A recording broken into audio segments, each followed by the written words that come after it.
Grandes cambios vendrán este otoño a su biblioteca pública del Condado de Fairfax. Nos encontramos en el proceso de transición a un sistema bibliotecario completamente nuevo para darle a usted una experiencia en línea más moderna y fácil de utilizar.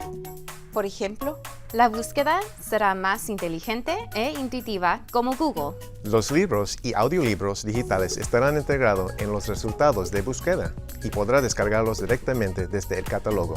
Puede crear un nombre de usuario para ingresar a su cuenta bibliotecaria en lugar de utilizar su número de tarjeta de biblioteca. Sus préstamos físicos van a autorrenovarse un límite de 3 veces.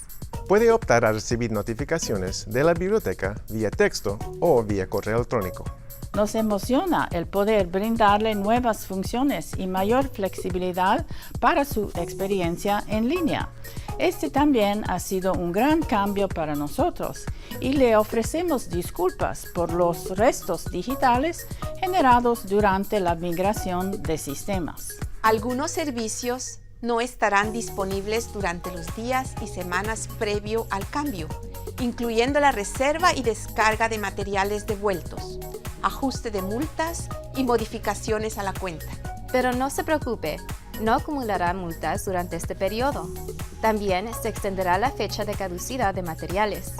El personal de todas las agencias está a su disposición para ayudarle durante la transición.